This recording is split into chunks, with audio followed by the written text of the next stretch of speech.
எபேசியர் 6ஆம் அதிகாரம் முதல் சில வசனங்கள் நம்ம வாசிக்கும் பொழுது பிள்ளைகளை குறித்து, தகப்பனை குறித்து, பிதாக்களை குறித்து, வேலைக்காரர்களை குறித்து, எஜமான்களை குறித்து ஒரு ப்ராக்டிக்கலாக உலகத்தில் இருக்கிற உறவுகள், உலகத்தில் இருக்கிற செயல்பாடுகளை குறித்து அப்படியே சொல்லிக்கிட்டே வந்தாலும் 10ஆம் வசனம் வரும்போது கன்க்ளூஷனுக்கு வராரு பால். கடைசியாக சகோதரரே, இன்னைக்கு லாஸ்ட் டே மீட்டிங்கில் வந்த உங்களை பார்த்து ஆண்டவர் இந்த வார்த்தை தான் சொல்ல நினைக்கிறேன். கடைசியாக இந்த நாட்களில் நிறைய அற்புதங்கள் நடந்தது, அடையாளங்கள் நடந்தது, நீங்கள் நினச்சது கரெக்டாக பியூட்டிஃபுல்லாக 40 days நடத்தினார். ஆனால் கடைசியாக வார்த்தை என்ன? இதுவும் ஒரு பாயிண்ட்டாக ஒரு வசனமாக சொல்லும்போது நான் கேட்டேன் இல்லையா? 10ஆம் வசனத்தில் கடைசியாக என் சகோதரரே கர்த்தரிலும் அவருடைய சத்துவத்தின் வல்லமையிலும் பலப்படுங்கள். நீங்கள் பலப்பட வேண்டும் என்று சொன்னால், if you want to be stronger அப்படின்னா அது எதனால் முடியும் அப்படின்னா ஆண்டவருடைய பவரால் தான் முடியும். அல்லேலூயா.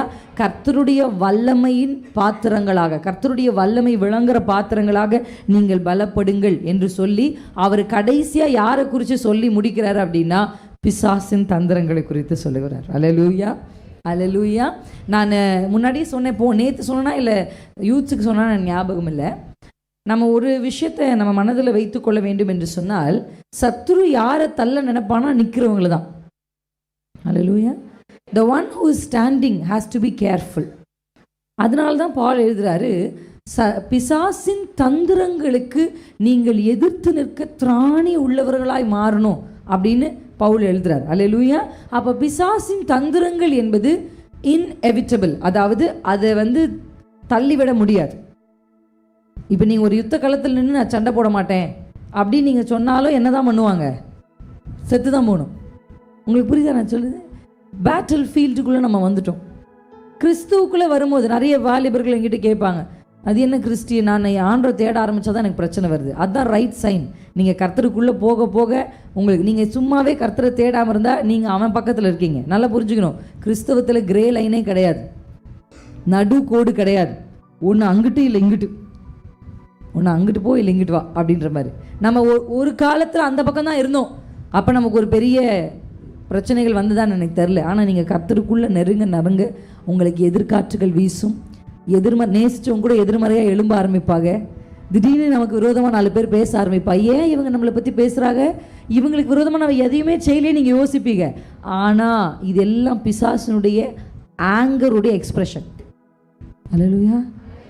பிசாசுடைய இரிட்டேட் ஆகிறான்னா அவன் யாரையாவது ஒருத்தரை வச்சு நம்மளை என்ன பண்ணுவான், நம்ம மனமடி வாக்க முயற்சி பண்ணுவான். அதனால தான் பால் எழுதுறாரு, அவனுக்கு அப்படின்னு எழுதாம அவன் தந்திரங்களுக்கு, அப்படி தானே இருக்கு. அந்த வார்த்தையை உங்கள் மனதில் நீங்கள் வைக்கும்படி. நான் பிசாசு எப்பவுமே சும்மா அப்படி நம்ம ஒரு கல்லை தூக்கி போடுவோம் கிடைச்சா ஓகே, அப்படி கிடையாது. பிசாசு எப்பவுமே ஸ்ட்ராட்டஜிக்கலாக மூவ் பண்ணுவான். ஸ்ட்ராட்டஜி. ஆனால் அதற்கு எதிர்த்து நிற்கணும் அப்படின்னா பைபிள் நமக்கு கற்றுக் கொடுக்குது. அங்கே இருக்குது, தேவனுடைய சர்வாயுத வர்க்கத்தை தரித்து கொள்ளுங்கள் அப்படின்னா யாரோ ஒருத்தர் உங்களுக்கு போட்டு விட மாட்டாங்க, நீங்கள் தான் எடுத்து உடுத்திக்கணும். அப்படிதானே அர்த்தம்? எத்தனை பேருக்கு புரியுது? சில விஷயத்தை கர்த்தர் நான் உனக்கு செய்கிறேன், நீ சும்மா இருன்னு சொல்வார். ஆனால் ஒரு சில விஷயத்தை நீங்கள் தான் செய்யணும். நான் பெண்கள் கூட்டத்துக்காக நிறைய பெண்கள் கூட்டத்தில் பேசுறதுனால ஒரு நாள் ஒரு வசனத்தை தியானிக்கும் பொழுது அது எப்படி இருந்ததுன்னா, சீயோன் குமாரத்தியே நீ உன்னை விடுவித்துக்கொள் அப்படின்னா என்ன அர்த்தம்? சில டெலிவரன்ஸ் ஆண்டவர் செய்வார், நமக்கு சில விடுதலை கர்த்தர் நமக்கு செய்வார். விடுதலையில் நிறைய விதங்கள் இருக்குல்ல. ஒன்று என்ன விடுதலை? குமாரன் விடுதலை ஆக்கினால் மெய்யாகவே விடுதலை ஆவீர்கள். 2வது விடுதலை, தேவனுடைய ஆவி எங்கேயோ அங்கே விடுதலை உண்டு. 3வது விடுதலை என்ன விடுதலை? சத்தியத்தை அறிவீர்கள், சத்தியம் உங்களை விடுதலை ஆக்கும். அல்லேலூயா. குமாரன் விடுதலை அனுபவித்தவர்கள் அடுத்து ஆவியானுடைய விடுதலைக்கு நேராக கடந்து போகணும். ஆவியானுடைய விடுதலை அனுபவித்துக் கொண்டிருக்கிறவர்கள் இதிலே சந்தோஷப்பட்டுக்கூடாது. நம்ம அந்நிய பாஷை பேசுகிறோம், நம்ம ஆவியில் நிரம்புறோம், நம்ம நல்லா ஜெபிக்கிறோம். Don't get satisfied with that. அடுத்த லெவல் இருக்குது, சத்தியத்தை அறிவீர்கள். நானும் அபிஷேகம் பெற்றது 12வது படித்து லீவில், 12வதுலேருந்து 4 வருஷம் அபிஷேகம் பெற்றவள் தான். ஆனால் சத்தியத்தின் பக்கமே என் கவனத்தை திருப்பல. சும்மா படிப்பேன் ஒரு அதிகாரத்தை. சத்தியத்தினால் ஒரு விடுதலை என் வாழ்க்கையில் ஏற்படல. அபிஷேகம் பெற்றதனால் நாம் முற்றிலும் பரிசுத்தவான்கள் ஆகிறது இல்லை. அபிஷேகம் நமக்கு உதவி செய்யும்படி நமக்கு கொடுக்கப்பட்டிருக்கிறது. அல்லேலூயா. அடுத்த கட்டமாக சத்தியத்தினால் ஒரு விடுதலை. சில விடுதலை ஆண்டவர் எப்படி எதிர்பார்க்க, பாபிலோன்ல இருக்கிற நீ உன்னை விடுவிச்சுக்கோ. சில விடுதலை நாம தான் எனக்கு இது வேணாம் தூக்கி எறியணும். அல்லேலூயா. இங்க வசனம் சொல்லுது நீங்கள் தரித்து கொள்ளுங்கள். அது இங்கிலீஷ்ல நீங்க இந்த சர்வாயுத வர்க்கத்தை குறித்து வாசிக்கும் பொழுது ஆங்கிலத்தில் எப்படி தெரியுமா, டேக் டேக் டேக் அப்படி ஒரு வார்த்தை வந்துகிட்டே இருக்கு. இங்கிலீஷ்ல when I was reading take take அப்படின்னா என்ன அர்த்தம், நீ தான் எடுக்கணும். அது அங்கே அவைலபிளாக இருக்குது. ஒரு பெரிய டைனிங் டேபிள் மேலே நமக்கு தேவையான எல்லாவற்றையும் தேவன் அடுக்கி வச்சிருக்கிறார். அல்லேலூயா. சுகம் பலன் எனக்குள்ளே பாய்ந்து செல்லுதே, வல்லமை நதியாய் பரவி பாயுதே. என்ன ஒரு அறிக்கை தெரியுமா? பலவீனமாக நீங்கள் உணரும் போது பாட்டு கேட்குறத கொஞ்சம் மாற்றி, நான் இப்போ அதான் யோசிப்பேன். இப்போ பிகாஸ் நாங்கள் ஒரு சாங் ரிலீஸ் பண்ணதுனால எனக்கு ஓரளவுக்கு அந்த யூடியூப் பற்றியும் ஸ்பாட்டிஃபை பற்றியும் கொஞ்சம் நாலேஜ் கிடச்சிருக்கு. நீங்கள் கேட்குறதுக்கு ஒரு யூடியூப் இருக்குது, ஆனால் நம்ம போஸ்ட் பண்ணுறோம் அப்படின்னா அதில் ஒரு விஷயம் இருக்குது, அது யூடியூப் ஸ்டூடியோன்னு சொல்லுவாங்க. யாரெல்லாம் போஸ்ட் பண்ணுறாங்களோ அவங்களுக்கு அது வந்து என்ன கொடுக்குன்னா, உங்கள் பாட்டை இவ்வளோ பேர் பார்த்துருக்காங்க, இந்த தேசங்கள்லேருந்து பார்த்துருக்குறாங்க, இவ்வளோ நேரம் உங்கள் பாட்டு ஓடி இருக்குது, இது எல்லாத்தையுமே யூடியூப் நமக்கு என்ன கொடுக்கும்னா அனலைஸ் பண்ணி கொடுக்கும். இதில் என்ன சொல்லுது, உங்கள் பாட்டை இவ்வளோ பேர் பார்த்துருக்காங்க. அது யூடியூப்பில் சொல்லும் போது வியூவர்ஸ் அப்படின்னு சொல்லுதா, வியூவர்ஸ் அப்படின்னு சொல்லுது, இத்தனை வியூஸ் அப்படி தான் நம்ம கணக்கு போடுறோம். கணக்கு இத்தனை வியூஸ், எத்தனை வியூஸ், வியூஸ். ஸ்பாட்டிஃபைன்னு ஒரு ஆப் இருக்குது, அதில் பார்க்க முடியாது, ஆனால் கேட்கலாம். அதில் எப்படி இருக்குது தெரியுமா, அதில் எங்களுக்கு சம்மரி வரும். அதில் வானாதி வானங்கள் இருக்கிறதுனால அதில் எங்களுக்கு ஒரு சம்மரி கொடுக்குது. என்னென்னா, உங்கள் பாடலை இந்த மாதம் 30,000 முறை கேட்டிருக்கிறார்கள். இல்லை 30K கை தட்டாதீங்க, அடுத்த பாயிண்ட்டுக்கு வரேன். எனக்கு அதில் ஒரு கிளிகிழிப்பு இல்லை, அடுத்த பாயிண்ட்டு வரேன். இத்தனை 1000 என்ன இருக்குன்னா, அதில் வேர்டு என்ன யூஸ் பண்ணுறாங்கன்னா, நான் நம்பரை பார்க்கல, அந்த வார்த்தையை பார்த்துட்டே இருந்தேன். லிசனர்ஸ் அப்படின்னு இருக்கு. அப்படின்னா என்ன, இந்த பாடலை பார்க்கிறார்கள், இந்த பாடலை கேட்கிறார்கள். இன்னைக்கு கிறிஸ்தவத்தில் பார்க்குறவங்க பெருகிட்டாங்க, கேட்குறவங்க பெருகிட்டாங்க. கரெக்டா இல்லைங்களா? ஆனால் அனுபவிக்கிறவங்க, செயல்படுத்துறவங்க எத்தனை பேருக்கு நான் சொல்றது புரியுது? ஆனால் ஜூம்னு ஒரு ஆப் இருக்கு, எத்தனை பேருக்கு தெரியும்னு தெரியல. இந்த ஜூமில் எத்தனை பேர் இணைகிறார்களோ அவங்கள ஜூம் எப்படி சொல்லும் தெரியுமா? நான் ஒரு ஜூம் மீட் நடத்துவேன், அது பெண்களுக்கான மீட். அந்த மீட்டில் எப்படி காமிக்கும் தெரியுமா? 600 பார்ட்டிசிபென்ட்ஸ்ன்னு காமிக்கும். பார்ட்டிசிபென்ட்ஸ் அப்படின்னா உள்ளே வந்து களத்தில் இறங்கி பார்ட்டிசிபேட் பண்ணுறவங்க, அப்படி தானே? நீங்கள் ஒரு கேம்ஸுக்கு போனீங்கன்னா பங்களிப்பு, அவங்க பங்களிப்பு அங்கே இருக்குது. அவங்க வேடிக்கை பார்க்குறவங்க இல்லை, அவங்க பங்களிக்கிறாங்க. எத்தனை பேருக்கு புரியுது நான் சொல்ல வர்றது? உங்கள் பங்களிப்பு கர்த்தருடைய ராஜ்யத்திற்கு தேவை என்று சொல்லுகிறேன். நீங்கள் வெறும் கேட்கிறவர்களாகவும் வெறும் பார்க்கிறவர்களாகவும் நின்று விடாமல் உங்கள் பங்களிப்பை ராஜ்யத்திற்கு கொடுக்கும்படி இந்த 40 நாளில் கர்த்தர் உங்களை அழைக்கிறார். மெசேஜ் கேட்கறது தப்பு இல்லை, ஆனால் கேட்டுக்கிட்டே இருக்கக்கூடாது. எஃப்எம் மாதிரி கேளுங்கள் கேளுங்கள் கேட்டுக்கொண்டே இருங்கள்ன்ற மாதிரி. நிறைய பேர் ரொம்ப ஹாப்பியாக ரொம்ப ஃபீல் பண்ணுறது, நான் எப்பவுமே கேட்டுக்கிட்டே இருப்பேன், அதில் சந்தோஷப்படக்கூடாது. ஜபமாக்குனீங்களா? ஜபமாக்குனீங்களா? ஒரு மெசேஜை கேளுங்க ஒரு நாளைக்கு போதும். அந்த ஒரு மெசேஜை தியானிங்க, அந்த ஒரு மெசேஜை ஜபமாக்குங்க, அந்த ஒரு மெசேஜை வாழ்க்கையில ட்ரை பண்ணுங்க, கடைபிடிக்க. அல்லேலூயா. நான் சொல்றது உங்களுக்கு எப்படி இருக்குன்னு எனக்கு தெரியல, என் மெசேஜ் கூட தான் சொல்றேன். why I am telling this? இது ஒரு விஷயம். ஏன்னா பிசாசு எதையுமே கையில் எடுக்க ஆரம்பிப்பான். அப்ப நீங்க என்ன செய்யணும் தெரியுமா? பங்காளர்களாய் மாறணும். நீங்க தான் எடுத்து தரித்து கொள்ளணும். அங்க பாடிட்டு இருக்காங்க, சுகம் பலம் எனக்குள்ளனே பாய்ந்து செல்லுது. ஏன்னா பாஸ்டர் அவருக்கு பாடுறாரு, பாஸ்டர் அவர் குடும்பத்துக்கு பாடுறாரு. நீங்க தான் உங்க குடும்பத்துக்கு பாடணும், உங்க சரீரத்துக்கு நீங்க தான் பாடணும். சுகம் பலன் எனக்குள்ளே பாய்ந்து செல்லுதே, வல்லமை நதியாய் பரவி பாயுதே, இரத்த குழாய்கள் கண்கள் செவிவாய் தமணி எங்கும் பாய்கின்றது. நீங்க கேட்டுக்கிட்டே இருந்தா மறந்துடும். பாடினாதான். டீச்சர்ஸ் இருக்கீங்களா? என்ன சொல்லுவீங்க? எழுது, சொல்லிப்பாரு. சொல்றீங்களா இல்லையா? பிள்ளைகளுக்கு என்ன சொல்லிப்பாரு, எழுதிப்பாரு. அதான் நான் சொல்லுவேன். கேட்டுக்கிட்டே இருக்கிறதுனால இதை கேட்டு நிரம்பி திருப்பி அடுத்து கேட்கும் போது பழசு மறந்துடும். ஆனால் நீங்கள் அதை திருப்பி சொல்லி பார்க்கும்போது, திருப்பி அதை செஞ்சு பார்க்கும்போது, திருப்பி அதை எழுதி பார்க்கும்போது உங்கள் வாழ்க்கையில் அது நடக்க ஆரம்பிக்குது. அல்லேலூயா. அதனால தான் உங்களுக்கு முன்பாக, ஒருவேளை உங்களுக்கு இந்த வார்த்தை தெரிந்திருந்தாலும், 2 கிரேக்க வார்த்தைகளை உங்கள் கண்களுக்கு முன்னாடி நிறுத்த விரும்புகிறேன். பவுல் இந்த இடத்துல த ஸ்வார்ட் ஆஃப் த ஸ்பிரிட், எபேசியர் 6:17 நேற்றே பாஸ்டர் இதை குறித்து கொஞ்சம் டிஸ்கிரைப் பண்ணிட்டாங்க. இதில் எத்தனை இருக்குது? 6 காரியங்கள் கொடுக்கப்பட்டிருக்கு. இந்த 6ல் 5 டிஃபென்சிவ், அப்படின்னா தாக்குவதிலிருந்து நம்மை, தாக்கத்திலிருந்து நம்மை காப்பாற்றுவதற்கு. சால்வேஷன்றது உங்களுக்கு என்ன தெரியுமா? தலைசீரா ஹெல்மெட் போடுற மாதிரி, இங்கிலீஷில் அது ஹெல்மெட்னு தான் இருக்குது. உங்கள் சால்வேஷன்றது உங்கள் ஹெல்மெட் மாதிரி. உங்களுக்கு என்ன ஆனாலும் மண்டையில் அடிபட்டு மரணம் கிடையாது. ரட்சிப்பை பெற்றவனுக்கு 2ஆம் மரணம் கிடையாது.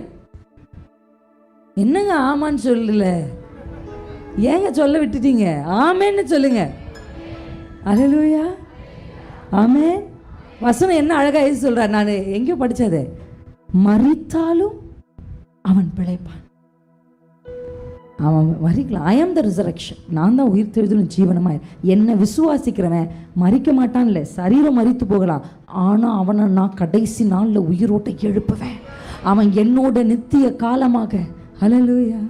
முடிவில்லா ராஜ்யம் வருக, உங்க ராஜ்யத்தில் நான் மகிழ, உம்மோடு சேர்ந்து வாழ எனக்கு ஆசை. உங்களுக்கு என்ன ஆசை? வீடு கட்டினா சாமி கண்ணை மூடிடுவேன்,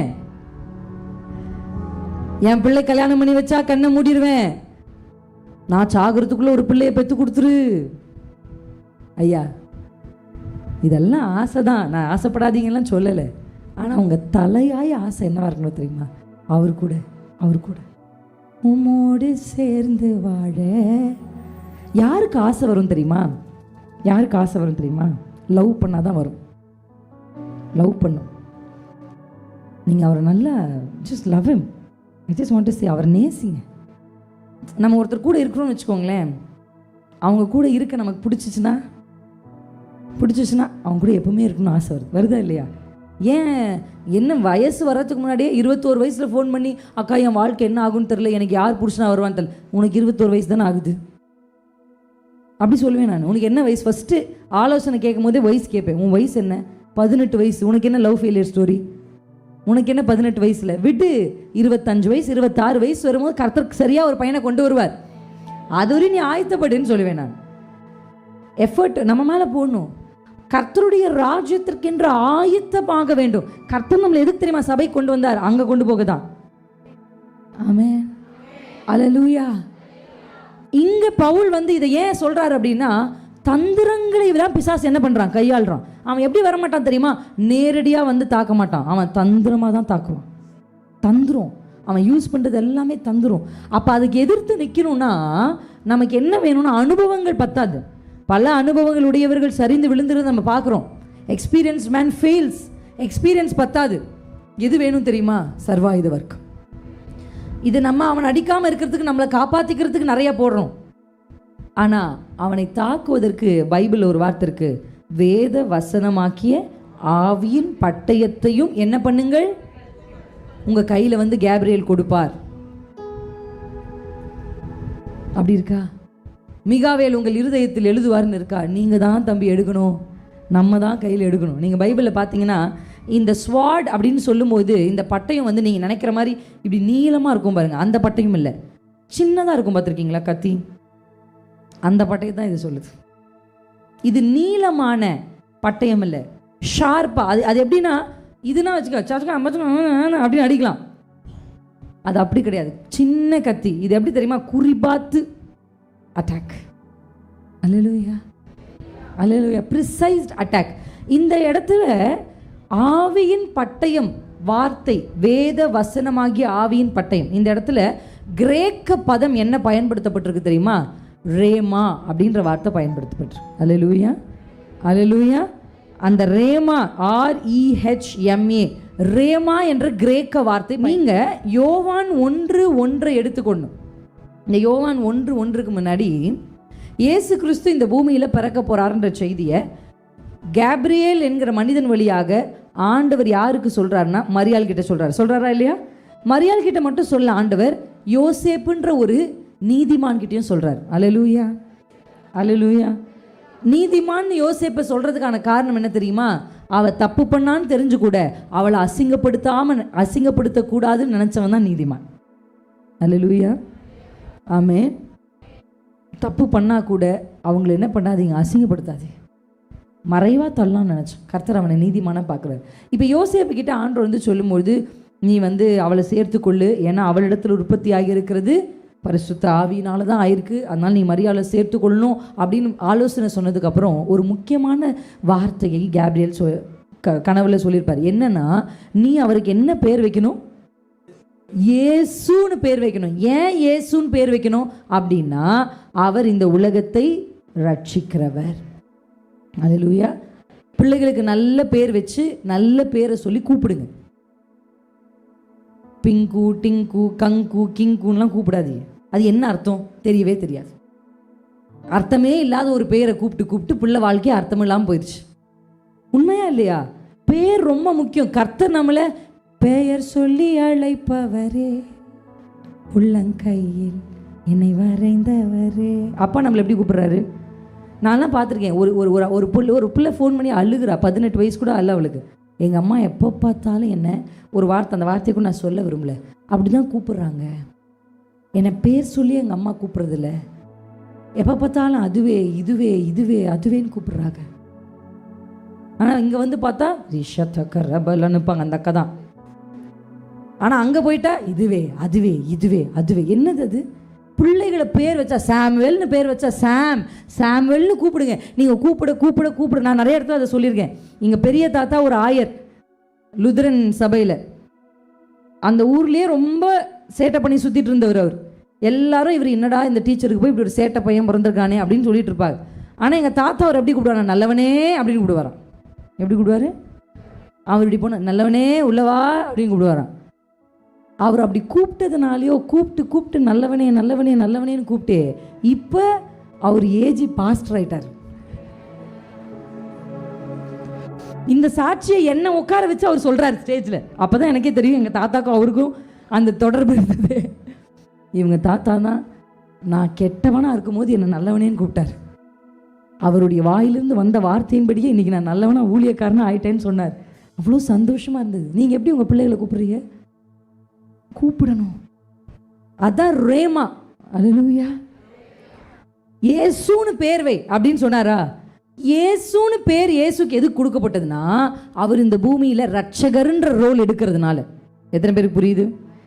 நீங்க டீச்சிங் படிச்சுட்டு அந்த ஸ்கூலுக்குள்ள டீச்சரா சேர்றதுனால உங்க பேர் என்னவா இருந்தாலும் பிள்ளை என்ன கூப்பிடுவாங்க? டீச்சர்.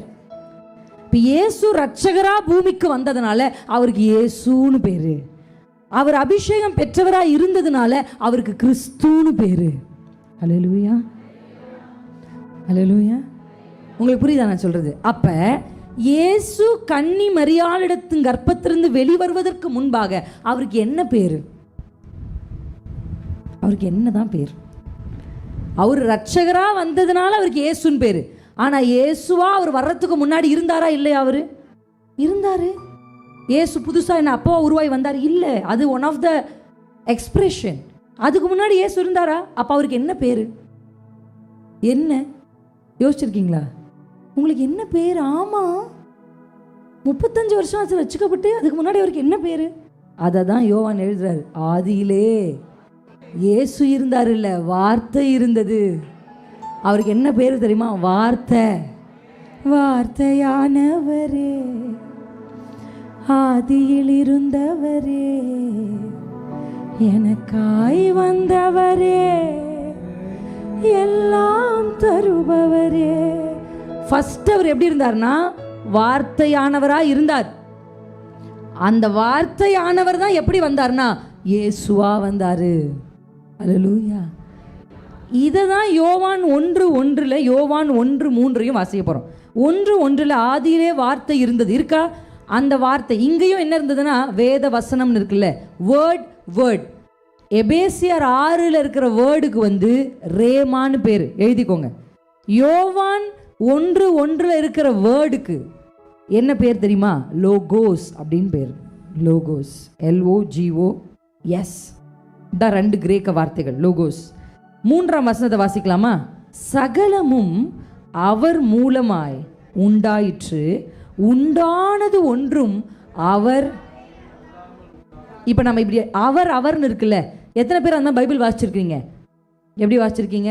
கர்த்தர் என் மேய்ப்பராக இருக்கிறார், அப்படி வாசிச்சுங்க. கர்த்தர் பிரின்ஸின் மேய்ப்பராக வாசிச்சிருக்கீங்களா? அப்படி யாராவது? நாங்கள் அப்படிலாம் வாசிக்கிறது இல்லை. எங்களுக்கு ஒரு அதிகாரம் வாசிக்கணும், வாசிச்சிட்டோம். அப்படி இல்லை. இப்போ நம்ம இந்த வசனத்தில் உங்கள் புரிதலுக்காக நம்ம இப்படி வாசிக்க போகிறோம். அவர்ன்ற இடத்துல வார்த்தைன்னு போட்டு வாசிச்சு பார்க்கலாமா? அதோடைய அர்த்தம் எப்படி புரியுதுன்னு பாருங்க.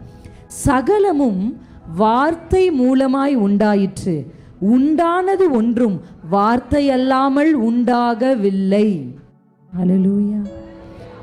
உங்களுக்கு எது வேணும்னாலும் அது எதால உண்டாக்கப்படும் என்றால் அது வார்த்தையினால் தான் உண்டாக்கும். அல்லேலூயா. இங்க இருக்கிற ஒவ்வொருத்தருக்கும், ஆன்லைன்ல பார்க்குற ஒவ்வொருத்தருக்கும் ஒவ்வொரு விதமான தேவைகள் உண்டா இல்லைங்களா? அல்லேலூயா. ஒரு சில பேர் அவருடைய சூழலை விளக்கும் பொழுது இவங்களுக்கு நம்ம என்ன செய்ய முடியும், இவங்களுக்கு என்ன ஆலோசனை கொடுக்க முடியும்னு யோசிக்கிற அளவுக்கு இருக்கும். அந்த அளவுக்கு அந்த பிரச்சனைகளும் அந்த சூழல்களும் ரொம்ப காம்ப்ளிகேட்டடாக இருக்கும். எல்லாருக்கும் ஒரே விதமான ஆலோசனை என்ன பண்ணாது, போகாது. ஆனால் உண்டானது ஒன்றும் அவர் அல்லாமல். அப்படின்னா என்ன அர்த்தம்? வார்த்தை இல்லாமல் நம்ம வாழ்க்கையில் ஒன்றுமே உண்டாகாது. If you want anything from the Lord you have to have word. வார்த்தைக்கு தான் என்ன பவர் இருக்குன்னா உண்டாக்குற பவர் இருக்கு. அல்லேலூயா, அல்லேலூயா, ஆமென். இந்த பாட்டு எத்தனை பேருக்கு தெரியும்? வார்த்தையானவரே கை தூக்கி காமிங்க பார்ப்போம். கொஞ்சம் பேருக்கு தான் தெரிஞ்சிருக்கு. அந்த lyrics, can you put the lyrics media team? நம்ம அவங்க ஹெல்ப் பண்ணுவாங்க. அந்த வரிகளை நீங்கள் பாடணும்னு நான் விரும்புகிறேன். எத்தனை பேர் பாடுவீங்க?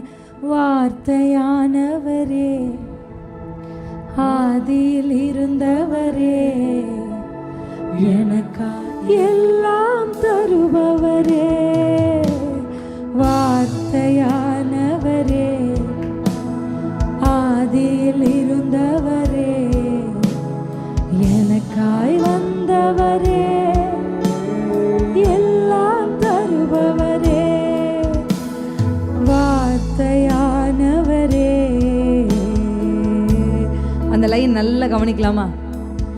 நீர் செய்வதை யாரால் தடுத்திடக்கூடும்? அபிஷேகத்தோடு பாடு. நீர் சொன்னதை யாரால் எதிர்த்திடக்கூடும்? அபிஷேகத்தோடு பாடுங்க, அதிகாரத்தோடு. நீர் செய்வதை யாரால் தடுத்திட?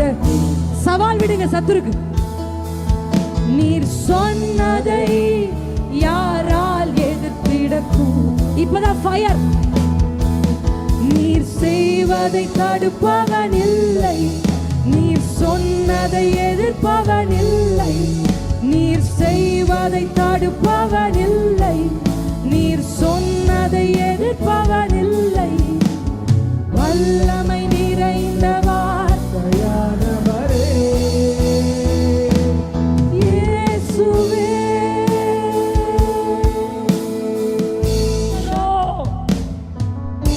அல்லேலூயா. உங்க மனசு எப்படி இருக்கு? ஃபயர் உள்ள வந்துச்சா? எத்தனை பேர் உள்ளத்துல ஃபயர் இருக்கு? How many of you are feeling that fire? அனாயிட்டிங்கே ரிதம் இன்க்ரீஸ் ஆனாதான் வரணும்னு கிடையாது. Hallelujah. I just want to break that Pentecostal ideology. Really. வரலாம், ஆனா அப்படிதான் வரணும்னு வெயிட் பண்ணாதீங்க. Hallelujah. அந்நிய பாஷை என்பது பரிசுத்தாவில் நிரம்ப அப்பதான் வரும். Let's wait for the keyboardist to increase the rhythm. Wait பண்ணாதீங்க. அவர் மெதுவாக வாசிக்கும் போது கூட அபிஷேகம் வந்துட்டு தான் இருக்கு. Anointing is flowing. I mean instrumentalist மேலே எனக்கு ரொம்ப, the musicians I have a great honour. Amen. ஆமாம், ஏன்னா அவர்களுடைய விரல்களில் கர்த்தர் அபிஷேகத்தை வைத்திருக்கிறார். அல்லேலூயா.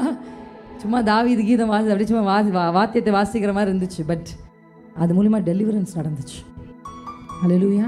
தீர்க்கதரிசனம் சொன்னால் கூப்பிட்டுட்டு வாங்க, ஒரு மியூசிஷியனை கூட்டிட்டு வா, நீ வாசி, இப்போ சொல்கிறேன் தீர்க்கதரிசனம் அப்படி சொல்லியிருக்காங்க. So for the prophetical anointing to move, we need musicians. Hallelujah. So I want to acknowledge every musicians. Amen. கர்த்தர் உங்களை ஆசீர்வதிப்பார். அந்த வரிகளை எத்தனை பேர் எப்படி பாடுனீங்கன்னு எனக்கு தெரியல. நீர் சொன்னதை தடுப்பவன் இல்லை. நீங்க சொல்லணும், நீங்க சொல்லணும். இல்ல, நீர் செய்வதை எதிர்ப்பவன் இல்லை. யார் எதுக்குறது? யார் எதுக்குறது? உலகத்தின் ராஜாக்களா? கர்த்தர் ஓரம் தள்ளிடுவார். He is maybe a mighty person. பார்வோன் பெரிய ராஜா, பெரிய சேனை, எத்தனையோ குதிரைகள், எத்தனையோ ரதங்கள். ஆனால் என் கர்த்தர் இஸ்ரவேலை வெளியே கொண்டு வர வேண்டும் என்று நினைத்தார் என்றால் அதை அவருடைய வாயினால் முச்சடியில் எழுந்தருளி சொல்லி இருப்பார் என்றால் என் கர்த்தர் சொன்னதை தடுப்பவன் யார்? எவன் தடுக்க முடியும்? எவன் எதிர்க்க முடியும்? அல்லேலூயா, அல்லேலூயா. பட்டயத்தை கையில் எடுத்துட்டு தான் நீங்கள் இங்கிருந்து வெளியில் போகணும். 40 நாள் முடிந்த உடனே கர்த்தர் உங்களுக்கு கொடுக்கிற பரிசு என்ன தெரியுமா? பணங்கள் அல்ல. That's all secondary. Put it aside. Material thing இல்லை. உங்கள் கையில் அப்பா கொடுத்து அனுப்புறது அழியாத செல்வமாகிய வேதவசனம். The reward you are getting for the 40 days fasting, 40 நாள் உபவாசத்திற்கு கர்த்தர் உங்கள் கைகளில் கொடுக்கிற ரிவார்ட் என்ன தெரியுமா? ஒருவனும் எடுக்க முடியாத, ராஜ்யங்களை கீழே தள்ளுகிற, ராஜாக்களை ஆசனங்களிலிருந்து தள்ளுகிற ஆவியின் பட்டயமாகிய வேத வசனத்தை கர்த்தர் உங்கள் கைகளில் கொடுக்கும். இங்கிருந்து நீங்க வெளியே போகும்போது வந்த மாதிரி நீங்க வெளியே போக கூடாது. அல்லேலூயா. தள்ளாடினவன் தாவீதை போல போகணும். ஆமென். அல்லேலூயா. சாதாரணமாக நினைச்சிட்டாங்க டேவிட. ஆனால் தாவீது எப்படி தெரியுமா? பராக்கிரமசாலி. நான் சமீபத்தில் இந்த ஓபேத் ஏதோமை குறித்து நாங்கள் பிரசங்கிச்சிருக்கோம். ஃபேமிலி மீட்டிங்னால we have spoken lot about Obed Edom. ஆனால் இந்த ஓபேத் ஏதோம் அவன் வீட்டில் உடன்படிக்கப்பட்டு இருந்துச்சு. அதனால கர்த்தர் அவனை ஆசீர்வதிச்சார். நாங்கள் அதோடு நிறுத்தியிருக்கேன் பிரசங்கத்தை. அதனால உங்கள் வீட்டில் பிரசன்ஸ் இருக்கணும். we have preached it. ஆனால் அந்த பிளெஸ்ஸிங் எத்தனை மாதம் இருந்துச்சு ஓபேத் ஏதோம் வீட்டில்? 3 வருஷமும் இருந்ததா? அவ்வளோ காலம் தான் அந்த ஆசீர்வாதம் இருந்துச்சா? பெட்டி எடுத்துகிட்டு வெளியே போனதுக்கப்புறம் பிளெஸ்ஸிங் நின்றுச்சா அப்படின்னு கேட்டால் என்னை ஆச்சரியப்படுத்தின ஒரு விஷயத்தை உங்களுக்கு காமிக்கிறேன். எடுத்துக்கொள்ளுங்க அந்த பகுதி. என் தேவாவி என்று உங்களுக்கு எனக்கு நினைப்படுத்துகிறேன். அதை பற்றி பேசணும். அல்லேலூயா. நீர் செய்வதை தடுப்பவன் இல்லை.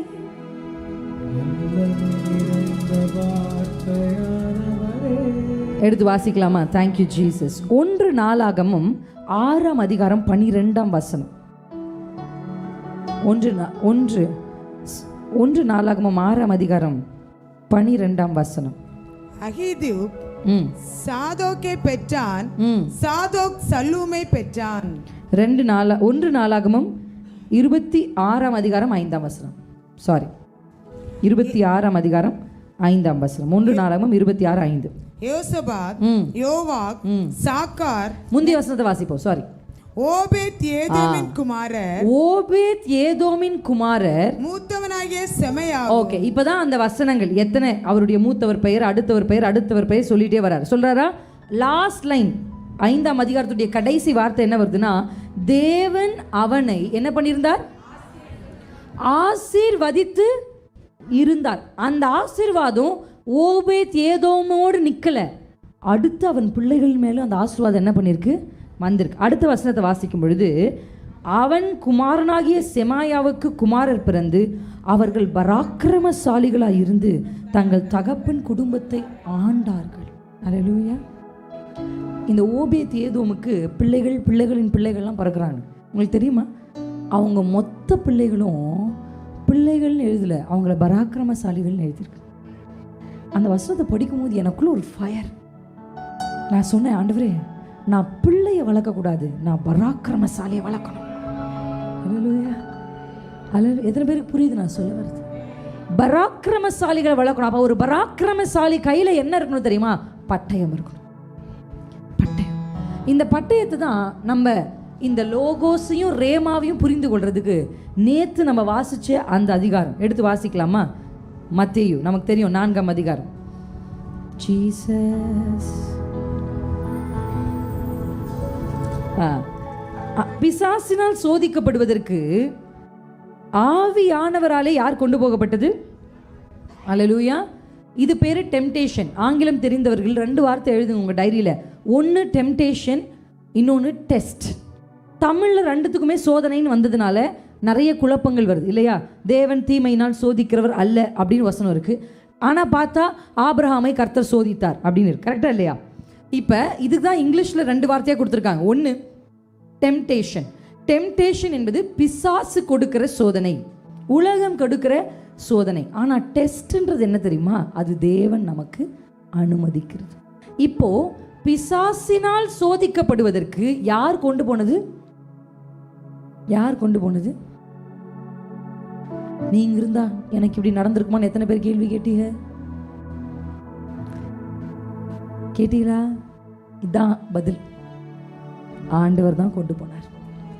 நம்ம வாழ்க்கையில எதுவுமே தற்செயலா நடக்கிறது இல்லை. நம்மளை கொண்டு போய் காரில் நிறுத்துறாருனா, பள்ளத்தாக்கில் நிறுத்துறாருனா, கண்ணீரின் பள்ளத்தாக்கில் நிறுத்துறாருனா, இப்படி விட்டுட்டு நம்மளை ஓடிற தேவன் நம்ம தேவன் அல்ல. கூடவே வருவார், உங்க கூடவே நடப்பார். ஏன்பா அப்படி சோதிக்கிறீங்க அப்படின்னா, சோதிச்சாதான் பொண்ணா விளங்க முடியும். சோதனைக்கு பின்பாகத்தான் கிரீடம் கிடைக்கும். சோதிச்சாதான் கன மகிமை மேன்மை கிடைக்கும். இக்காலத்து பாடுகள் இனி வரும் மகிமைக்கு ஒப்பிடத்தக்கவைகள் அல்ல. ஏன்னா இந்த பாடுகள் தான் நமக்கு கனத்தை மகிமையை மேன்மையை கொண்டு வர போகுது. டெஸ்ட் எழுதாம ஒரு பிள்ளைய நம்ம அடுத்த கிளாஸுக்கு கூட அனுப்புறதில்ல. அப்போ நம்ம வாழ்க்கையில் அடுத்த நிலைக்கு நம்ம போகணும்னா, நியூ லெவல் போகணும்னா நம்ம ஒரு டெஸ்ட்டை. அல்லேலூயா. ஏன் இயேசுக்கு இது நடந்துச்சு? நான் எனக்கு யோசனை, ஏன் ஜீசஸை இப்படி சோதிக்க, பிசாசு சோதிக்க, ஜீசஸை சோதிக்க ஏன் தேவன் அனுமதிக்கணும்னா, மனுஷனா பிறந்த எவனையும் பிசாசு சோதிப்பான்னு நமக்கு காண்பிக்கிறதுக்காக தான் அதை கர்த்தர் அனுமதிச்சு. Any man, anyone who is coming in the flesh will be tempted by Satan. அல்லேலூயா. அது இயேசுவா இருந்தாலும் சரி. அல்லேலூயா. ஆமென். சோதனை உண்டு. நான் சொல்கிறேன், இங்கே நிறைய வயது முதிர்ந்தவர்களும் இருக்கீங்க, நடுத்தரத்தார் இருக்கீங்க, வாலிபர்களும் இருக்கீங்க. ஏதோ சோதனை பிசாசு அப்படின்னாலே வாலிபர்களுக்குன்னு போட்டுட்டு வாலிப பிள்ளைங்களா சரியா இருங்க அப்படின்னு வயதானவர்கள் நிற்கக்கூடாது. 45 வயசுக்கு மேலே தான் பல ஆண்கள் தப்பு பண்ணுறாங்கன்னு இப்போ ரெக்கார்டு இருக்குது. மிஸ்டேக்ஸ் நடக்கிறதே 45 வயசுக்கு மேலே தான்.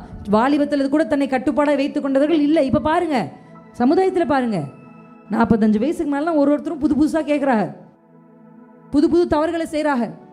அது ஆண்கள் மட்டும் கிடையாது, பெண்களும் தான். இடறி எவனும் விழுவதற்கு, எவனையும் தாக்குவதற்கு அவன் தந்திரங்களை வைத்துட்டு இருக்கான். எப்படி தந்திரம்னா எப்படி தெரியுமா? அன்பா பேசுவாங்க. சே, நம்ம ஹஸ்பண்ட் இப்படிலாம் பேசுறாரா? வேலைக்கு போன இடத்துல அவர் அன்பா பேசின உடனே எவ்வளோ அன்பா இருக்காருன்னு மனசு தெரியும். அது அன்பு இல்லை, ஆப்பு. நீங்க இதை அன்புன்னு நினைச்சிருப்பீங்க.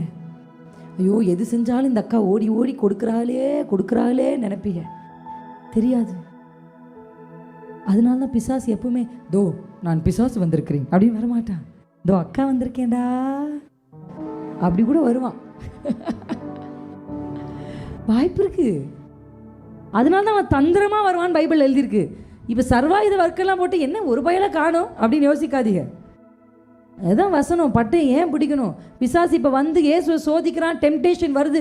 ஜீசஸ் வாஸ் டெம்ப்டட் அப்படின்னா, at any age, at any cost, at any height, I will be tempted. ஜாக்கிரதையாக இருக்கணும். ஒருத்தருக்கு பணம்னா வீக்னஸ். ஒரு சில பேருக்கு அன்பு தான் வீக்னஸ். அன்பு கொடுத்தா இவ எதையும் கொடுப்பான்னு பிசாசுக்கு தெரியும். அன்புக்காக நீங்கள் உங்களையே கொடுத்துருவீங்க. கடைசியாக திரும்பி பார்த்தா ஒன்றுமே இல்லாமல் நிற்பீங்க. ஒரு சில பேருக்கு பணம் கொடுத்தா எதையும் செய்வாங்க.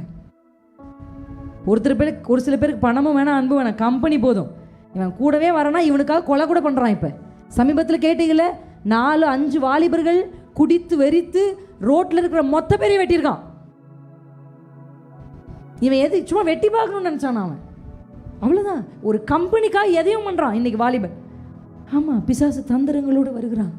எதிர்த்து நிற்கணும். எப்படி எதிர்த்து நிற்கணும்? திராணி அப்படின்னா என்ன? உனக்கு நிற்க திராணி இருக்கா உனக்கு? அப்படி கேட்போம்ல. எதிர்த்து நிற்கணும்னா அதான் பலப்படு. அவருடைய பவரில் பலப்படுறதுக்கான வண்டர்ஃபுல் டூல் என்ன தெரியுமா? டங்ஸ் தான். அல்லேலூயா. அந்நிய பாஷை பேசுகிறவன் தனக்குத்தானே பக்தி விருத்தி. இது புரியவே இல்லை. இங்கிலீஷில் எப்படி தெரியுமா? the one who speaks in tongues he builds himself up அப்படின்னு அர்த்தம். ஒரு எக்ஸசைஸ், ஒரு ஜிம்முக்கு போய் ஒருத்தர் எப்படி பாடியை பில்ட் பண்ணுறாங்களோ, புரோட்டீன் ஷேக் குடிச்சு எப்படி பாடியை 6 பேக்ஸ் ஆர்ம்ஸ் எல்லாம் பில்ட் பண்ணி அவர் நடந்து வரும்போதே அப்படி கொஞ்சம் பாடியை பில்ட் பண்ணோன்னா கொஞ்சம் டைட்டாக டிஷர்ட் போட்டுக்குவார் ஐயா, அப்போ தான் ஆர்ம்ஸ் தெரியும். அப்படி போட்டு அப்படி நடந்து வருவார், ஏன்னா நான் பாடி பில்ட் பண்ணியிருக்கேன். எப்படி உலக மனுஷர்கள் உலக சரீரத்தை பில்ட் பண்ணுறாங்களோ அப்படி நம்ம ஆவிக்குரிய மனுஷனை பில்ட் பண்ணுறதுக்கு கர்த்தர் நமக்கு கொடுத்தது தான் அந்நிய பாஷை. அந்நிய பாஷை குறித்து பல சர்ச்சைகள், பல விசித்திரமான தோற்றங்கள் எதையோ சொல்கிறாங்க. ஆனால் எனக்கு தெரியும், அந்நிய பாஷை பேசுகிறவன் தனக்கு தானே பக்தி விருத்தி உண்டாக பேசுகிறான். ஒருத்தன் அந்நிய பாஷை பேச பேச பேச பேச பேச அவன் அவனையே கட்டி எழுப்புறான். அவன் பலவீனம் தான், ஆனால் அவன் கை பலப்படுத்து. அவன் பலவீனம் தான், அவன் கால் பலப்படுத்து. அவன் ரொம்ப வீக், ரொம்ப சென்சிட்டிவ். ஆனா அந்நிய பாஷை பேச பேச அவன் ஒரு பலவானாய் மாறுகிறான். ஹல்லேலூயா. அதனால பேசுங்க, நல்லா பேசுங்க. உங்கள் ஜெப நேரங்கள் நிறைய டங்ஸ்ல பேசணும். எத்தனை பேர் செய்வீங்க? சோதனைக்கு உட்படும்படி ஆவியானவர் அவனை கொண்டு போய் இயேசுவை கொண்டு போறார். இப்ப இயேசு ஆவியானவராலே நடத்தப்பட்டு வனாந்தரத்துல 40 days ஃபாஸ்டிங் முடிச்ச உடனே வானம் திறந்து பரிசு கொட்டுச்சா? பிசாசு தான் வந்து நின்னா. ச்சே, வாட் அ சாட். என்ன நான் என்ன எதிர்பார்த்தேன்? நம்ம எல்லாம் அப்படி தானே எதிர்பார்க்குறோம். நம்ம அப்படி தான் நான் உங்களுக்கு என்ன சொல்வேன்னா, ஏமாற்றங்கள் எப்பொழுது நடக்குது தெரியுமா? எதிர்பார்க்கும் போது தான் நடக்குது. நான் என்ன சொன்னாலும் இவர் கேட்கவே மாட்டேங்கிறார். எதிர்பார்க்காதீங்க, அவருக்கு புரியவே புரியாது. அந்த ஆண்களை தனியாக கர்த்தர் மேனுஃபேக்சர் பண்ணிவிட்டு பெண்கள் அப்புறமா தான் பண்ணார், சரிங்களா? ஆண்களுக்கு வந்து எப்படின்னா ரொம்பலாம் எல்லாத்தையும் கேட்குற பொறுமை அவங்களுக்கு கிடையாது. இவர் ஒன்றுமே, நிறைய பெண்கள் சொல்லுவாங்க, என் ஹஸ்பண்ட் வந்து இப்படி அப்படின்னு சொல்லுவாங்க. ஆண்கள்னாலே அப்படி தான், எதிர்பார்க்காதீங்க, அவ்வளோதான். உங்களுக்கு அது நீர்வீழ்ச்சி, அவருக்கு அது தண்ணி கொட்டுது. அவருக்கு தண்ணி தான் கொட்டுது, உங்களுக்கு தான் நீங்கள் எல்லாத்தையுமே எமோஷனலாக பார்த்தீங்களா அப்படி சொல்லுவீங்க. அவருக்கு சரி வந்தாலும் சரிம்மா, வரல சரிம்மா, அவ்வளோதான். என்னங்க இப்படி பண்ணுற? சரி சரி வா வா போலாம் வா. உங்களுக்கு நைட்லாம் தூக்கம் வராது அந்த அக்கா பேசின வார்த்தை. அவர் அடுத்த நொடி திரும்பி அப்படி படுத்த உடனே தூங்குவார். அந்த அக்கா பேசுனது மறந்துடும், இவர் தூங்குறது அப்படியே கோவம் வரும். எப்படி மனுஷா இப்படி பேசினா இப்படி தூங்குறீரு? அவர் அவ்வளோதான், சரி பேசினா பேசிட்டு போகலாம், எனக்கு நான் உண்டு, என் பிள்ளை உண்டு, என் பொண்டாட்டி உண்டு இருக்கிற ஆள். நீங்கள் அவர் உங்களை மாதிரி மாற்றாதீங்க. அதாவது கவலைப்படுறதுல தப்பு இல்லை, அதுவே பைபிள் கவலைப்படாதீங்கன்னு எழுதியிருக்கு. ஆனாலும் நம்ம பெண்களால் கவலைப்படாமல் இருக்க முடியாது. ஐயோ இன்னைக்கு கவலைப்பட ஒரு பாயிண்டே இல்லையேன்னு யோசித்து கவலைப்படுற நிறைய பெண்கள் இருக்காங்க. இன்னைக்கு எல்லாமே நல்லா போகுது, எதுக்காவது கவலைப்படணுமே அப்படி யோசிப்பாங்க. கவலைப்படாதீங்கன்னு பைபிள் எழுதியிருந்தாலும் இல்லை நான் கவலைப்பட்டு தான் ஆவேன் அப்படின்னு கவலைப்படுவாங்க. நீங்கள் கவலைப்பட்டுக்கோங்க, மேனுஃபேக்சர் ப்ராப்ளம் உங்களுக்கு. ஆனால் இப்போ நான் என்ன சொல்கிறேன்னா, சீஷர்கள் மாதிரி உமக்கு கவலை இல்லையான்னு அந்த கவலையை அவர்கிட்ட போய் கடத்தாதீங்க. அவர் ஜாலியாக இருக்கார்ல, விட்டுருங்க. அவர் என்ன சொன்னாங்க சீஷர்? உமக்கு கவலை இல்லையா? ஏன் சொல்கிறார், நான் ஏன் கவலைப்படணும்? நீ கவலையே படக்கூடாது, என்னையே கவலைப்பட சொல்கிறியா? இனி உங்களுக்காக தான் ஐயா பேசுகிறேன், உங்களுக்காக தான் ஏன் பேசுகிறேன். தேங்க்யூன்றார் பின்னாடி. தேங்க்யூ. நீங்கள் கவலைப்படுறதும் நிறுத்துங்க. அவர் தான் கவலைப்படாமல் இருக்கார்ல, ஏன்னா அவர் கர்த்தர் மேல் நம்பிக்கை வைத்திருக்கிறார், அதனால அவர் கவலைப்படாமல் இருக்கார். அப்படிதான் இன்றைக்கு பெண்கள் மாற்றி மாற்றி ஒருத்தர் ஒரு ஆங்கிள் இருக்கும்போது எதிர்பார்ப்புகள் என்ன பண்ணுது? ஏமாற்றங்களை கொடுக்குது. நான் சொல்லுவேன், எக்ஸ்பெக்ட் ஆண்ட வச்சிருக்கிற அலவன்ஸ்க்கு மிஞ்சி எக்ஸ்பெக்ட் பண்ணாது. எத்தனை பேருக்கு நான் சொல்றது புரியுது? Don't expect beyond the allowance of the word. நான் தீர்க்க தரிசனம் சொல்லுகிறேன், உங்கள் அக்கௌண்ட்ல 1 லட்சம் வருகிறது. அலவன்ஸ்ல இருக்கா? பைபிள் அலவன்ஸ் இருக்கா? பைபிள் என்கிற இந்த அலவன்ஸுக்குள்ள இல்லாத ஒன்று எனக்கு வேணாம். அது உலகத்துல நீ தான் டாப்புன்னா கூட எனக்கு வேணாம். ஏன்னா அது வசனத்துக்குள்ள இருக்கா, வார்த்தைக்குள்ள இருக்கா? எத்தனை பேருக்கு நான் சொல்றது புரியுது? வார்த்தை என்கிற எல்லைக்குள்ளிருந்து உங்களுக்கு என்ன கிடைக்குதோ அது மட்டும் போதும்னு இருங்க. அதை தான் எழுதுறாரு பவுல், போதுன்ற மனதோடு கூடியிருங்க. வார்த்தையை தாண்டினா அப்படிதான் நல்ல பிரசங்கிகளா துவங்கினவர்கள் ட்ராக் மாறிட்டாங்க. ஏன்னா அந்த ப்ரீச்சிங்கை நீ பேசுனா நிறைய பணம் வரும், அப்படி ப்ரீச்சிங்கை பேசுனா நிறைய கூட்டம் வரும், அந்த ப்ரீச்சிங்கை பேசுனா நகை வரும், பிரபலம் வரும். ஆனால் அது பேசலைன்னா எத்தனை பேருக்கு புரியுது? அந்த வசனன்ற அலவன்ஸ் விட்டு வெளியில ஒன்றை நீங்கள் எதிர்பார்க்க கூடாது. அதனால தான் துன்மார்க்கன் மேல் பொறாமை கொள்ளாதேன்னு பைபிள் எழுதியிருக்கு. அவன் வார்த்தை என்கிற அலவன்ஸை தாண்டி வாழ்ந்து பணம் சம்பாதிக்கிறான். இங்க இருக்கிற என்னுடைய தேவ பிள்ளைகளுக்கும் என் சகோதர சகோதரிக்கும் சொல்றேன், மற்றவன் அழிவான் அப்படின்ற மாதிரி ஒரு பிஸ்னஸ் உங்க கையில் இருக்குன்னா அந்த பிஸ்னஸ் வேணாம். ஒரு கடை வச்சிருக்கீங்கன்னா அந்த கடைக்குள்ள போதை வஸ்துக்கள், சிகரெட்ஸ் இதெல்லாம் இருக்கும்னா அதனால குடிச்சு ஒரு குடும்பம் அழியக்கூடாதுன்னு நான் சொல்லுவேன். கிறிஸ்தவர்கள் அதை செய்யக்கூடாது. அடுத்தவர்கள் அழிவதற்கு ஏதுவான பிசினஸ் செய்யாதிருங்கள். அடுத்தவர்களுடைய அழிவுக்கு நேராக ஒரு ஜனத்தை நடத்துவதற்கான காரியங்களில் தலையிடாதிருங்கள். எத்தனை பேருக்கு புரியுது? துன்மார்க்கன் மேல் பொறாம கொள்ளாத. ஏன்னா அவன் ரொம்ப எல்லாமே அவன்கிட்ட இருக்கும். ஐயோ அவனை மாதிரி நானும் இருக்கணும்னா நீ வேர்டுன்ற பவுண்டரி விட்டு வெளியில போனா அவனை மாதிரி இருக்கலாம். நீங்க என்ன சொல்லணும்? வேணாம் வேணாம் வேணாம். அல்லேலூயா. எத்தனை பேர் உங்களுக்கு துன்மார்க்கரின் செல்வ திரட்சியை பார்க்கிலும் நீதிமான் என்னுடைய கொஞ்சம். அந்த அடுத்த லைன் எப்படி எழுதியிருக்காரு ஆல்ரின் அண்ணன்? நிரந்தரம். ஓபேத் ஏதோம் பிளெஸிங் ஆயிட்டாருன்னா அவன் பிள்ளை பிளெஸிங், பேர பிள்ளை பிளெஸிங். தவறான தொழில் செய்து வட்டி கொடுத்து வட்டி வாங்கி நீங்க பிளெஸிங்கா இருக்கலாம், அடுத்து உங்க பிள்ளை பிளெஸிங்கா இருக்குமான்றது கேள்விக்குறி. அடுத்து உங்க பேர பிள்ளை ஆசீர்வாதமா இருக்குமான்றது அதை விட பெரிய கேள்விக்குறி. அதனாலதான் வார்த்தை என்கிற அலவன்ஸை தாண்டின மேன்மை வேண்டாம், பணம் வேண்டாம், சுகம் வேண்டாம், எதுவும் வேண்டாம்னு சொல்லுங்க. வேர்டை விட்டு வெளியே போகக்கூடாது. எத்தனை பேர் ஆமென்னு சொல்றீங்க? அல்லேலூயா சொல்லுங்க.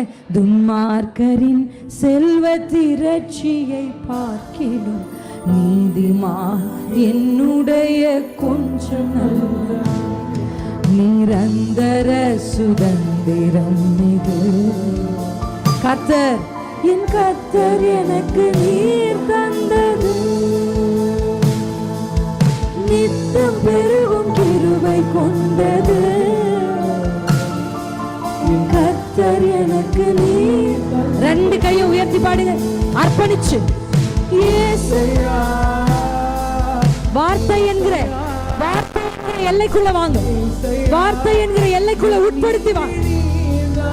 என் குடும்பத்தை வார்த்தைக்குள்ள கொண்டு வரேன், என் பிள்ளைகளை வார்த்தை என்கிற எல்லைக்குள்ள கொண்டு வரேன், என் பிசினஸ் வார்த்தை என்கிற எல்லைக்குள்ள கொண்டு வரேன், என் வேலையை வார்த்தை என்கிற எல்லைக்குள்ள கொண்டு வரேன். யெகோவாவுக்கு நீர்தானையா எங்கள் நீதி நீர்தானையா. யெகோவாவுக்கு நீர்தானையா எங்கள் நீதி. 10,000 தான் சம்பளமா? 12,000 தான் சம்பளமா? சம்பளத்தை கையில் கொடுத்து அதுலேயும் பிடிச்சிக்கிறாங்க, பிஎஃப் பிடிச்சிக்கிறாங்க, அதுலேயும் கொஞ்சம் தான் வருதா? கையில் வச்சு பாடுங்க கொஞ்சம், நல்லது. அதான் வேணாம். இந்த கல்லுகளை அப்பங்களாக்கி சாப்பிடுன்னு பிசாசு டெம்ப்ட் பண்ணா. It's a temptation, it is not a test, it's a temptation. இப்போ இந்த டெம்ப்டேஷனுக்கு இயேசு எப்படி அழகா லோகோஸை ரேமாவா கன்வெர்ட் பண்ணாருன்றது தான் உங்களுக்கு நான் சொல்லி முடிக்க போறேன். அவ்வளோதான். we are going to finish off with the word. எவ்வளோ அழகா அதுக்கு ரெஸ்பாண்ட் பண்ணார். எடுத்து வாசிக்கலாமா? நிரந்தர சுதந்திரம் இது. உண்மையா பாடுங்க. கர்த்தர் எனக்கு நீங்க தந்தீங்களேப்பா எனக்கு, நித்தம் பெருகும் கர்த்தர் எனக்கு. 4:4 வாசிக்கலாமா? 4:4 எல்லாரும் சத்தமா வாசிப்போம். அவர் பிரதியுத்தரமாக, மனுஷன் அப்பத்தினாலே மாத்திரம் அல்ல, தேவனுடைய வாயிலிருந்து புறப்படுகிற ஒவ்வொரு வார்த்தையினாலும், இங்கிலீஷ்ல அதை கொஞ்சம் மீடியா டீம் ஹெல்ப் பண்ணலாம், பிழைப்பான் என்று எழுதி இருக்கிறதே. அல்லேலூயா. அந்த வசனத்தை 4:4 மேத்யூ சாப்டர் 4:4 நம்ம ப்ரெசென்ட் பண்ணும்போது இங்கிலீஷில் எப்படி வசனம் ஸ்டார்ட் ஆகுது தெரியுமா? It is written. அல்லேலூயா. அப்படி தானே ஸ்டார்ட் ஆகுது. ஓகே, இப்போ நம்ம வாசிக்கலாம். இட் இஸ் ரிட்டன் இருக்கா? But he answered and said it is written. It is written அப்படின்றது லோகோஸ். இப்போ அவர் என்ன பண்றாருன்னா, எழுதி இருக்கிறதை லோகோஸை ரேமாவாக்குறார். Hallelujah. Amen. Battle are real. Battles are real. சத்துருவின் தந்திரங்கள் ரொம்ப அதிகமாக இந்த கடைசி காலத்தில் இருக்கு. அதனால நீங்க எதை ரொம்ப அதிகமாக தேடணும்னா வசனத்தை தான். Hallelujah. இந்த வசனத்து பக்கம் ஓடணும்னா ஆவியானவர்கிட்ட நைட் தூங்கும் போதே ஜெபம் பண்ணுங்க, காலையில் எழுந்தோன்னா ஜெபம் பண்ணுங்க. இன்னைக்கெல்லாம் என் நினைவுகளில் உங்க வார்த்தை தான் இருக்கணும். Hallelujah. அவர் லோகோஸை எடுத்து ரேமாவா சொல்றாரு. எழுதி இருக்குது, ஆனா இப்ப புறப்படுது, வாயிலிருந்து புறப்படுது. அல்லேலூயா. நீங்க வெளிப்படுத்தின விசேஷம் வாசிச்சீங்கன்னா இயேசு குறித்து சொல்லுது, அவருடைய வாயிலிருந்து பட்டயங்கள் புறப்பட்டது. அல்லேலூயா. அவர் வாயை திறந்து, அவர் வாயை திறக்கும் போது வார்த்தை வந்துச்சுன்னு இல்லை, பட்டயம் வந்துச்சு. அல்லேலூயா. நிறைய பேர் சொல்லி நான் கேட்டிருக்கேன், இது பட்டயம்னு சொல்லுவாங்க. இது பட்டயம் இல்லை, இது பட்டயம் இருக்கிற, அது எப்படி, நான் அதை எப்படி எழுதி வச்சிருந்தேன் ஆங்கிலத்தில் அப்படின்னா, இட்ஸ் ஆர்மரி. அதாவது பட்டயம் வைத்திருக்கிற ஒரு இடம், இதுக்குள்ள நிறைய பட்டயங்கள் இருக்கிறதுன்னு சொல்ல வரேன். அல்லேலூயா. இதுக்குள்ள நிறைய பட்டயங்கள் இருக்கிறது. ஒவ்வொன்றையும் நீங்க கையில் எடுத்து எடுத்து எடுத்து சத்ரு சொல்லுவான், அவ்வளவுதான் உன் கதை முடிஞ்சிருச்சு. இல்லை, நான் சாகாமல் பிழைத்திருப்பேன். உன் வாழ்க்கை ஃபுல்லா நீ கடன் வாங்கி கடன் வாங்கி கடங்காரியா தான் நீ சாப்பிட்ற. உன் பிள்ளைகளை கடங்காரியா நிறுத்த போற. பிசாசு சொல்லுவான், நீங்க சொல்லணும், இல்லை நான் கடன் வாங்காமல் கடன் கொடுப்பேன், இலவசமா கொடுப்பேன். அல்லேலூயா. பழைய ஏற்பாடு தான் கடன் கொடுப்பாங்க, நான்லாம் நம்புவேன். இலவசமா கொடுக்குறேன்ப்பா, நீங்க எனக்கு கொடுங்கன்னு கேளுங்க. நான் கடனுக்கு கொடுக்க மாட்டேன், நீங்க என்னை ஆசீர்வதிச்சிங்கன்னா நான் இலவசமா கொடுப்பேன். நான் இலவசமா கொடுப்பேன். விதவைகளுக்கு இலவசமா கொடுப்பேன். தகப்பனற்றவங்களை படிக்க வைப்பேன். கேளுங்க, ஜெபம் பண்ணி பாருங்க, என்ன நீங்க பிளஸ் பண்ணுங்க. வார்த்தைக்குள்ள இருந்து நீங்க கேட்கறதான் கர்த்தர் கொடுக்க முடியும். கர்த்தரால எதையும் செய்ய முடியும். ஆனா அவரே தன்னுடைய சகல பிரஸ்தாபத்தை பார்க்கிலும் வார்த்தையை மேல வச்சிட்டார். அல்லேலூயா. அல்லேலூயா. இந்த எத்தனை பேரா இருந்தாலும், எவ்வளவு பெரிய ஆளா இருந்தாலும், எவ்வளவு பெரிய ஆட்கள் இருந்தாலும், ஒரு சட்டத்தின் புத்தகத்தை வைத்துத்தான் அவர்களை நியாயம் தீர்ப்பார்கள். கரெக்டா இல்லைங்களா? அப்படிதான் உங்க கையில கொடுத்துருக்கிற பைபிள், இதை நீங்க நேசிக்கணும். அல்லேலூயா. நீங்க கேட்குறீங்க, எனக்கு சந்தோஷம். ஆனா நீங்க எப்போ உட்கொள்ளுவீங்க அதை? அல்லேலூயா. ஒரு சாப்பாடு அப்படியே கையில பிசைஞ்சு அதை நீங்க உங்க வாயில எடுத்து வைத்து, அது உங்கள் நாவுக்கு சுகமாய் தேனிலும் தெளித்தேனிலும் இன்பமான இந்த வேதம், அது அப்படியே உங்களுக்குள்ள போக போக உங்களுக்குள்ள ஸ்டோர் பண்ணிக்கணும். மளிகை கடையில் போய் மாதத்துக்கு முதல் நாள் வாங்கிட்டு வந்து சேர்த்து வச்சாதான் காலையில் கடுகு எண்ணெயை ஊற்றுனதுக்கப்புறம் கடுகு போடணுன்னும் போது மளிகை கடைக்கு ஓட முடியாது. கடுகு வாங்கி கை கெட்டுற இடத்துல வச்சுருந்தாதான் எண்ணெய் ஊற்றின உடனே காஞ்ச உடனே தூக்கி கடுகு உள்ளே போட முடியும். அப்படிதான் வசனமும். எத்தனை பேருக்கு புரியுது? வாங்கி உள்ள வைக்கணும். லோகோஸா ஸ்டோர் பண்ணாதான், எழுதப்பட்ட வார்த்தைகள் உள்ள இருந்தாதான் கரெக்டா. உம்முடைய வசனம் எனக்குள் இருந்ததுனால நான் பாவம் செய்யலன்னு இருக்கு. வாலிபர்கள் பாவம் செய்யாம இருக்கணும். எப்படிக்கா பாவம் செய்யாம இருக்குது? அது கேள்வி கேட்டே இருப்பாங்க பார்த்தாலும். How to overcome sin, how to overcome sin. Read Bible, அவ்வளவுதான்.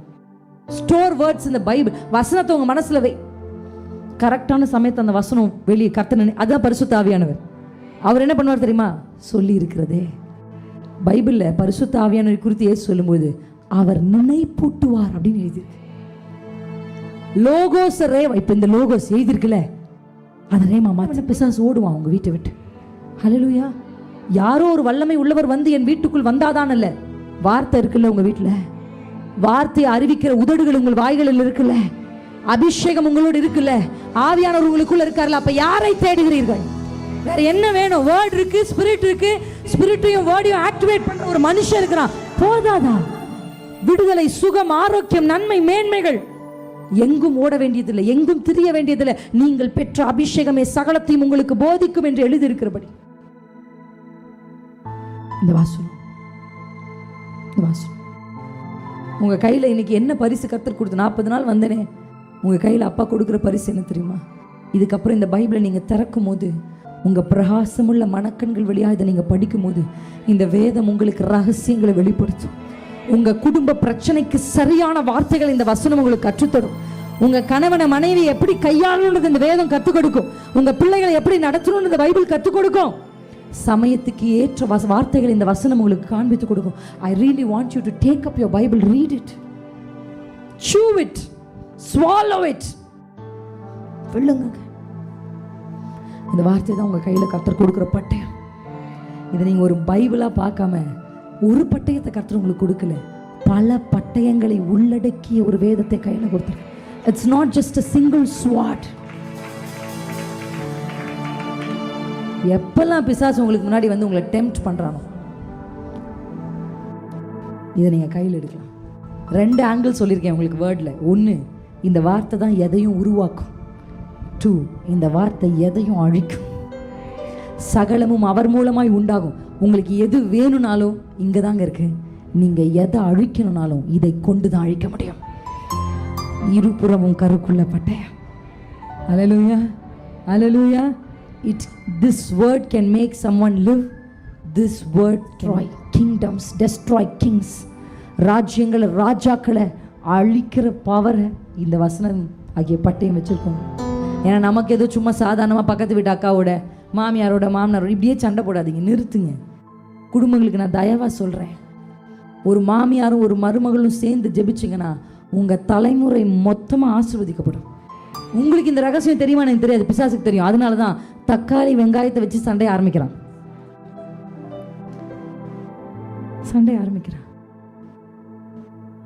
எப்போ இந்த சண்டை? இது உலகத்தா மாதிரி. எனக்கு என்ன தெரியுமா ஆசை? உலகத்தான் தானே மாமியார் மருமக சண்டை போட்டுக்கிறா. ஒரு கிறிஸ்தவர்கள் மாமியாரும் மருமகளும் நடக்கிறத பார்த்து சமுதாயம் எப்படி திரும்பி பார்க்கலையா? நல்லா புரிஞ்சுக்கோங்க, கிறிஸ்தவர்கள் தான் வேதத்தை படிப்பாங்க, கிறிஸ்தவர்கள் அல்லாதவர்கள் கிறிஸ்தவர்களை படிப்பாங்க. உங்களை தான் படிக்கிறாங்க அம்மா, உங்களை தான் படிக்கிறாங்க.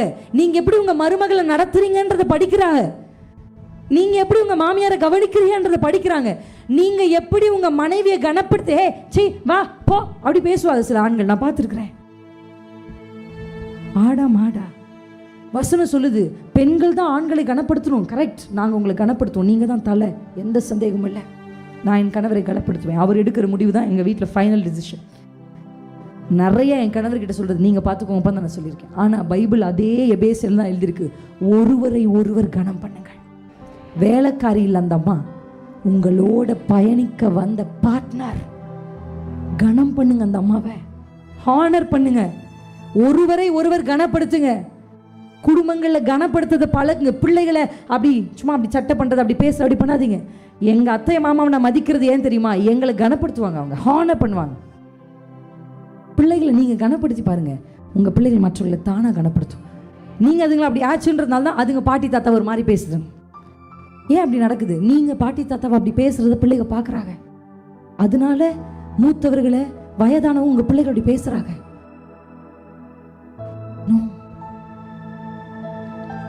நம்ம நல்லா அபிஷேகம் பெற்றிருக்கோம், நல்லா பாட்டு பாடுறோம், நல்லா கை தட்டுறோம், நல்லா வசனம்லாம் மனப்படமாக வச்சுருக்கோம். ஆனால் வாழ்க்கைன்னு வரும்போது புறஜாதிக்கு முன்னாடி தலை குனிஞ்சு நிற்கிறோமே. ஏன் அங்கே நம்ம சரியாகல? ஏன் கொஞ்சம் இடம் கொடுக்க மாட்டேங்கிறோம்? வசனத்தை இடம் கொடுத்து சுத்தம் பண்ணணும் நம்மள. அது உங்கள் சுயத்தை அழிக்கிற ஒரு விஷயம், கற்றுக்கொடும். நான் கோவப்பட்டு பைபிளை என் ஞாபகம் இருக்குது, ரொம்ப ஒரு மாதிரி டிப்ரெஸ்டாக அந்த பைபிளை சும்மா திறப்பேன், சும்மா ரேண்டமாக இப்படி திறந்து வச்சு சும்மா என்ன இருக்கோ அதை அப்படி படிச்சுட்டே உட்காந்துருப்பேன். இப்படி ஃபோன் கோவமாக ஏதாவது கொஞ்சம் கஷ்டமாயிருச்சுன்னா, அவங்க பண்ணது ஏதாவது வருத்தமாக இருக்குது, ஏதாவது ஒரு ப்ராப்ளம்னா பிள்ளைய கையில் வச்சுட்டு ஃபீட் பண்ணிகிட்ருப்பேன். இந்த ஃபோனில் இப்படி எடுத்து வச்சு சும்மா அந்த வசனத்தை இப்படி படிச்சுட்டே இருப்பேன். டக்குன்னு ஒரு வசனத்தில் ஆர்டர் பேசுவார். அது வரைக்கும் என்னால் முடியாது, எனக்கு மன்னிக்க முடியாது அப்படின்னு இருப்பேன். நான் பேசுறதுனால நான் எமோஷனலாக இல்லை நீங்கள் நினைக்காதீங்க, நான் ரியாலிட்டியாக பேசுகிறேன். என்னால் மன்னிக்க முடியாதுப்பா, எவ்வளோ பொறுத்து அப்படின்னு நினைப்பேன். ஆனால் வார்த்தை வந்து அப்படியே நேரடியாக நிற்கும் போது நான் மன்னிச்சிடறேன்ப்பா, இது நீங்கள் கொடுத்த வாழ்க்கை. என் மனசு அப்படியே மாறுறதை நான் பார்த்துருக்கேன், என் பார்வை அப்படியே மாறுறதை பார்த்துருக்கேன். அது வரைக்கும் அவங்கள பார்க்கும்போது இரிட்டேட்டிங்காக இருக்கும். அந்த வசனம் எனக்குள்ளே போனோன்னு அவங்கள பார்க்கும்போது எனக்கு பரிதாபமாக இருக்கும். ஸோ வார்த்தை உட்புகுவதற்கு உங்கள் இருதயங்களுக்கு இடம் கொடுங்கள். இதுதான் சார் வாழ வைக்கும். இதை தாண்டி ஒன்று வேணாம் சார். பிஸ்னஸ் பண்ணுறவங்களுக்குலாம் நான் சொல்கிறேன், வசனத்தை மீறி ஒரு பிஸ்னஸ் வேணாம் சார். வேலைக்கு போகிறவங்களுக்கு சொல்கிறேன், உங்கள் வேலை ஸ்தலத்தில் இந்த வார்த்தையை மீறணும், அப்படி ஒரு வேலை வேணாம். எப்படி சார் பிழைக்கிறது? கர்த்தர் வழி செய்ய மாட்டாரா? காகங்களை கொண்டு எலியாவை போஷித்தவர் கர்த்தருக்காய் நிற்கிறவனுக்காக எதையும் செய்வார், சட்டங்களை மாற்றுவார்.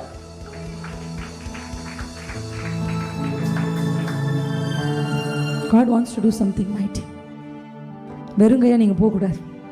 இன்னைக்கு பட்டயத்தோட பெரிய பட்டயம் இல்லை, சும்மா காம்பேக்டாக உங்களுக்குள்ளே தான் இருக்கும். இருக்கிறது தெரிய சரக்குன்னு எது காதை வெட்டிட்டாரு. யாரு? பேதுரு. எங்கடா வச்சிருந்த?